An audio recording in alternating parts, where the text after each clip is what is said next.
Welcome back.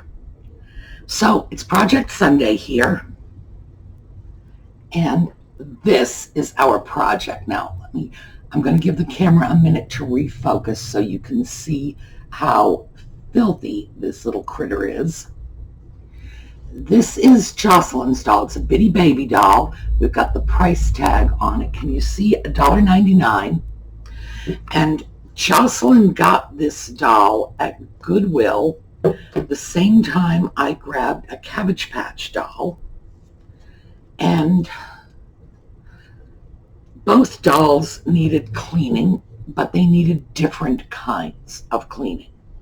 So today we are going to take a look at how to deal with this little bugger. So we will get into it as soon as we get back.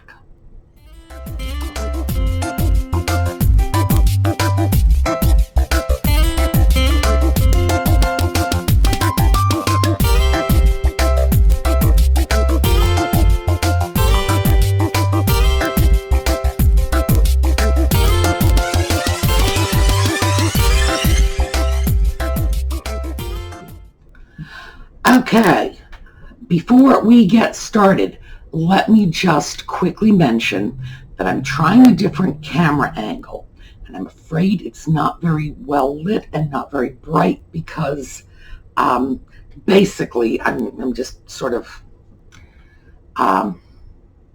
cutting off the light by doing this.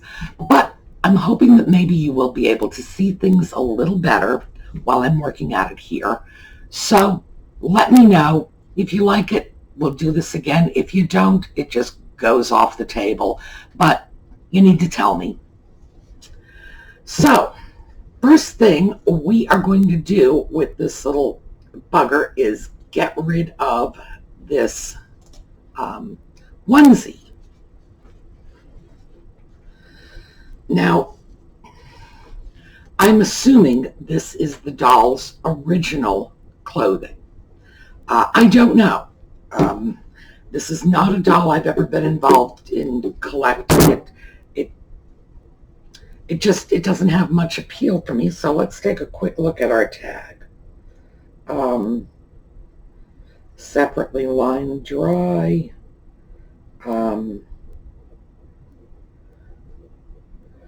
Outfit made in Hungary for pleasant company.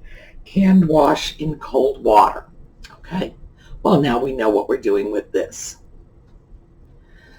This has a Velcro closure. Before you do anything with Velcro, always reseal it. It doesn't matter if you're putting it in a bowl of cold water or the washing machine. Just make sure the Velcro is closed. Otherwise, especially if it goes into the washing machine, and we already know that isn't going to, but if it goes into the washing machine,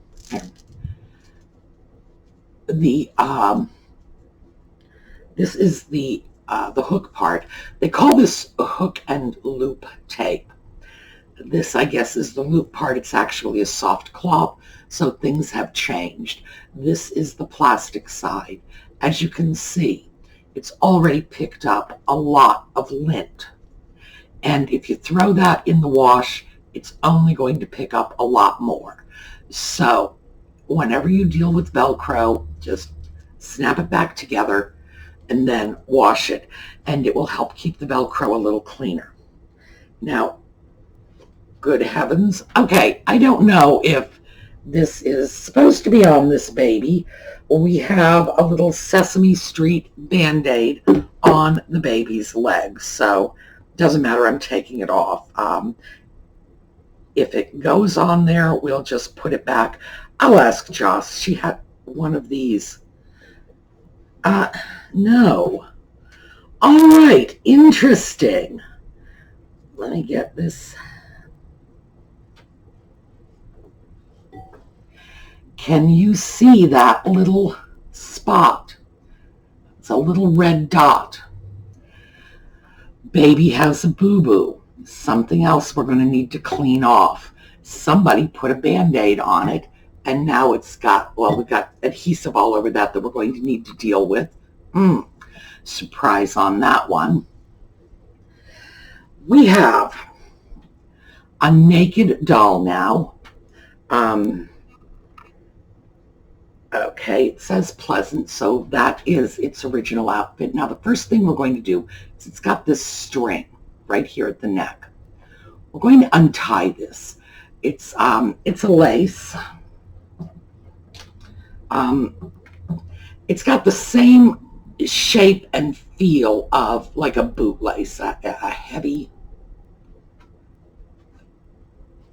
braided lace. So why are we doing this? Because we are pulling the head off. So why would we pull the head off? Because it's going to be a lot easier to do what we're going to do to the head without having to cart the body around with us. The first thing we're going to do is see about getting some of this grubbiness off. This is just a microfiber cloth, and this is just some water. I don't even have soap on it yet. Always, whenever you're dealing with dolls, start as lightly and gently as you can. So start with plain water. Then you move up more and more soaps and chemicals. And in this case, what we're going to do is we've got a couple of problem areas on this doll already.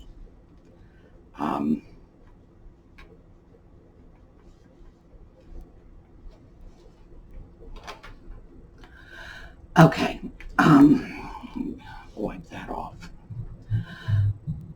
Can you see right here, we've got a spot on the baby's forehead and what looks like a kiss mark on the baby's cheek.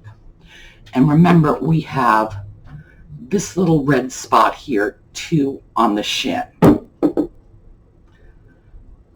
So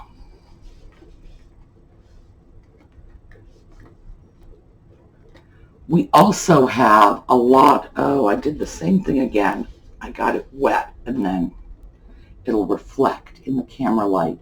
See how much paint is missing off the top of this doll's head? We're not going to do anything about this. There are things you can do about this. It's not difficult to repaint a doll's head, but we're not doing it in this case because, as it happens, I know what is becoming of this doll. When I see Jocelyn, I'm going to see her day after tomorrow, I think. Hopefully the doll will be all clean, dry, and ready to go. And this is going home for Juliet. Mostly because I feel sorry for her having nothing better to stick in her dolly stroller than a dead chicken. And I cannot wait until she gets old enough to tease her about that one. But yeah, that's going to be fun.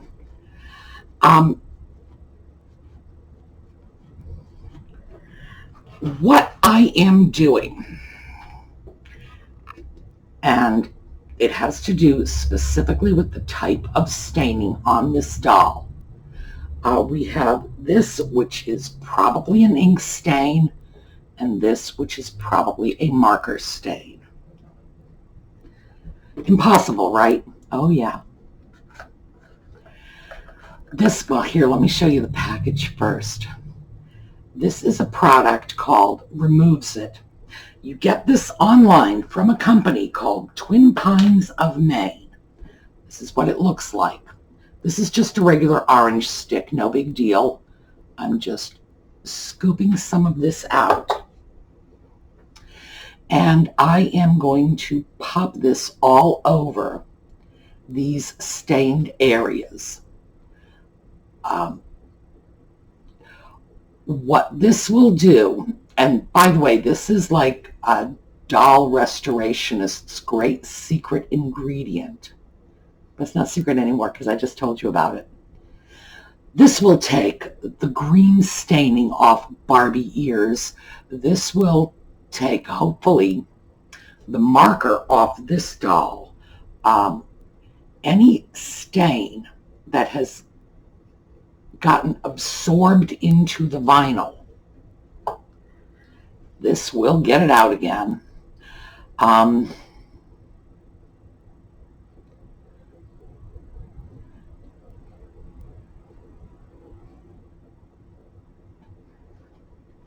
So that's all. I've just put a glob of this on top of that ink stain, and then the same on the marker stain. This one is going to be a little easier because it's a relatively small stain. Let me just make sure that, yeah, that's all it is a marker stain.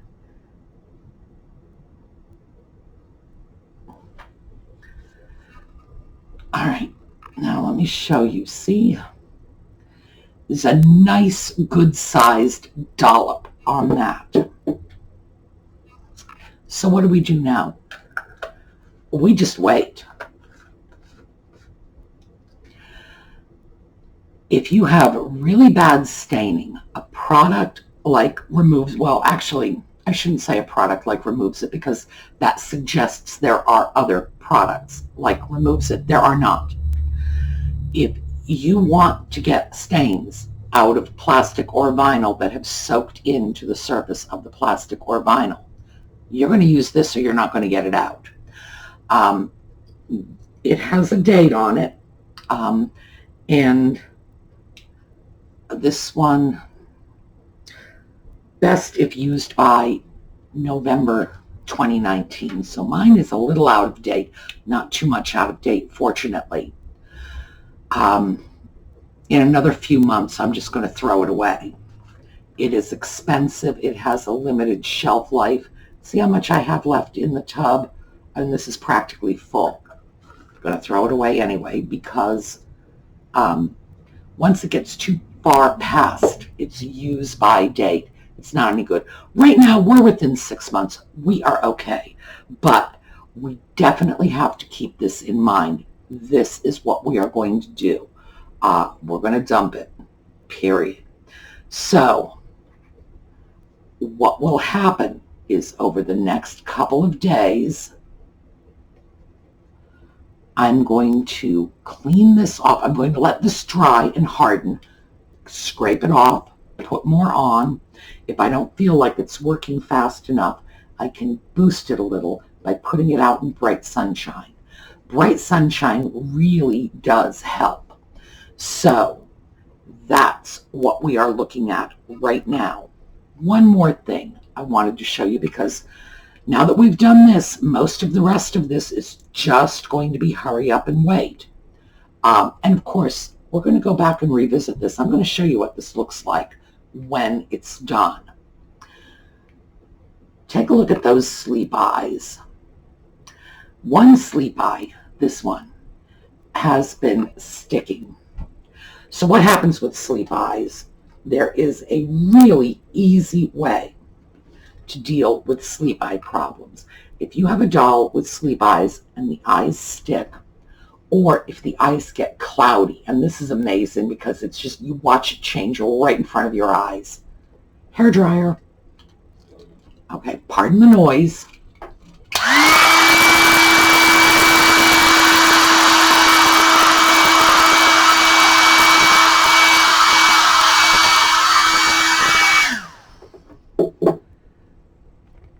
Just that simple. And it unsticks the sleep eyes. Usually sleep eyes stick because if you've ever looked inside a doll, the sleep eye is sort of in a little like a plastic pouch in there with the sleep eye and the mechanism.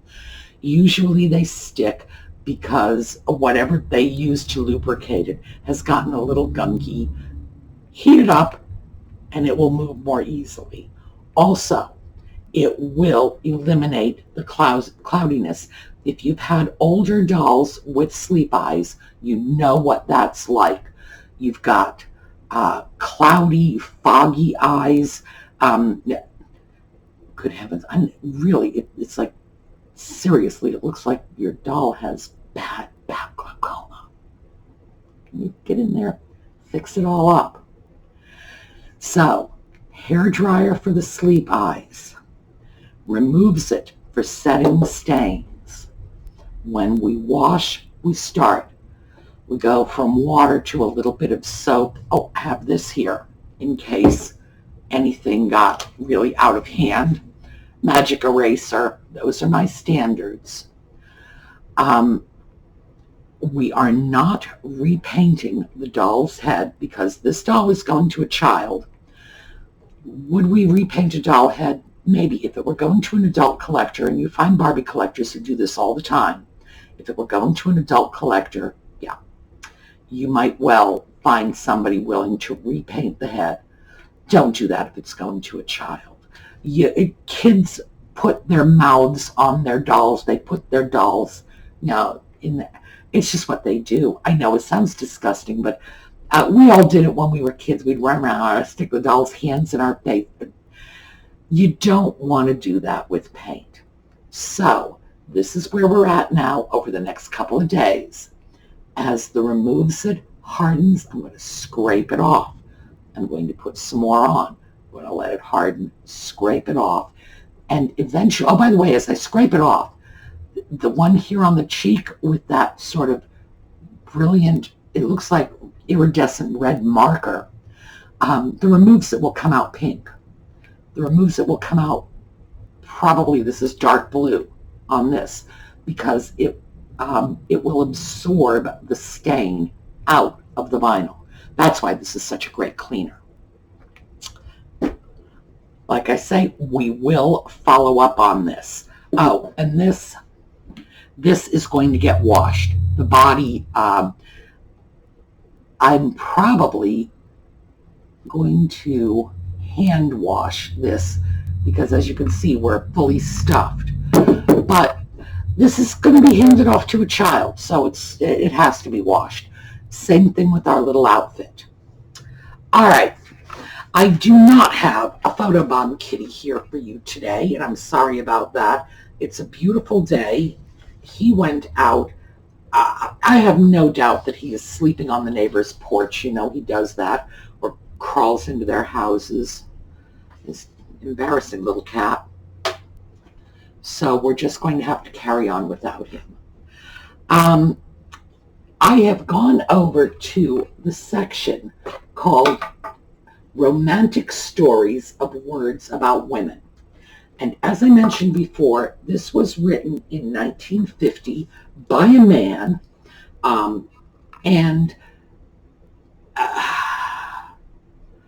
this is not a man who had a high opinion of women. It really, one can probably say he was a product of his times, but wow.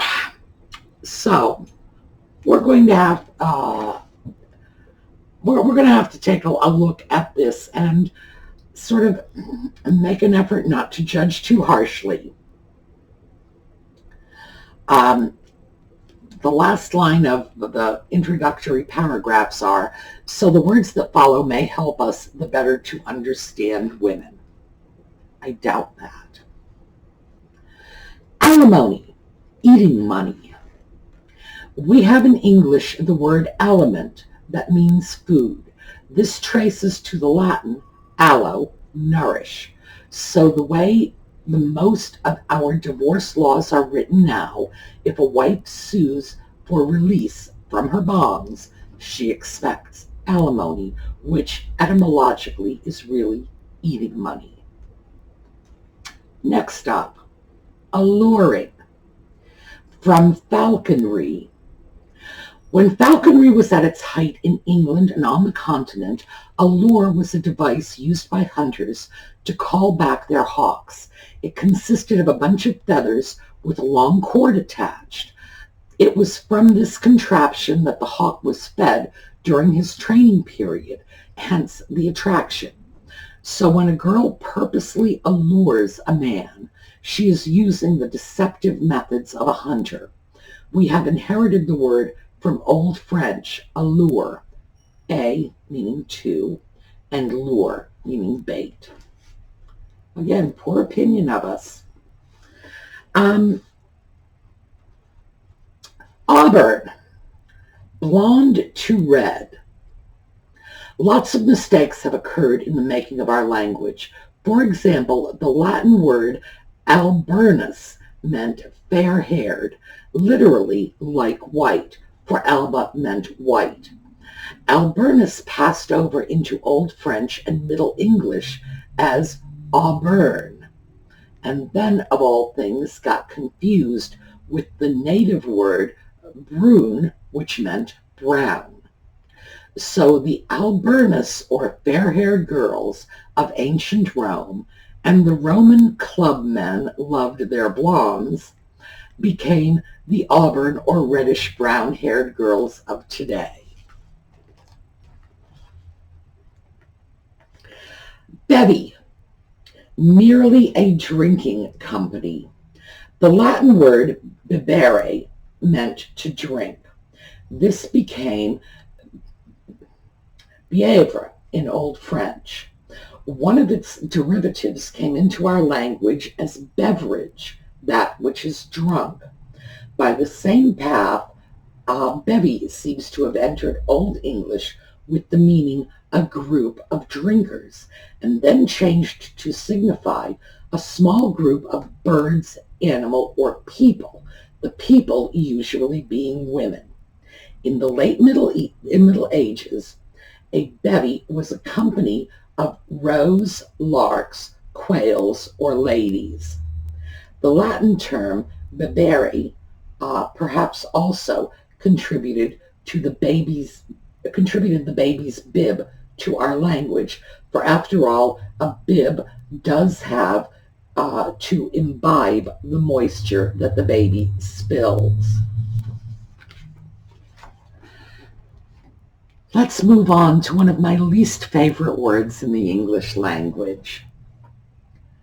Bluestocking, affectedly literary. This is a word that was more familiar to Washington Irving than it is to us. Perfectly familiar to me, thank you. But then again, I'm a mere woman, right? But there are parts of the country where an affectedly studious and literary woman is still called a bluestocking. It all began with Elizabeth Montagu, a famous leader of London society in the 1700s, who introduced literary evenings in her home as a substitute for the frivolous card-playing parties of the day. She is said to have adopted bluestockings deliberately as a badge of her ideas. The ladies who had a taste for such gatherings were dubbed bluestockings by a certain Admiral Boscawen, and his epithet still lives. So, that was our word origins and their romantic stories. And I'll leave it to a gentleman of the 1950s to find a whole new batch of ways to disparage women. All right. I will see you all tomorrow. Oh, and I've noticed also the camera is shaking a little. It's a little too close to the table. Usually I keep the camera not on the table, separate from the table, so that any movement on the table, see, just did it again, doesn't affect the camera. Looks like I've got it close enough so they are touching. So the movement is transferred. My apologies for that. So when you are giving me feedback about whether or not you like this camera angle, please eliminate the movement because I will take steps to correct it next time.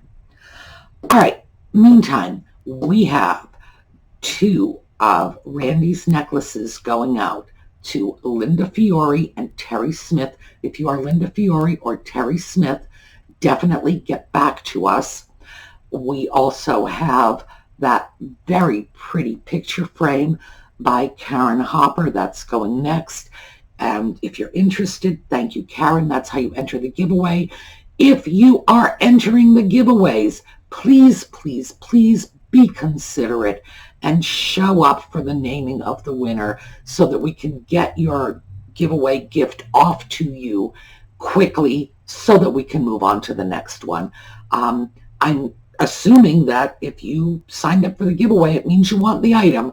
So come on back and claim it so that we can move on. Thank you all so much. You have a great day. I will see you later.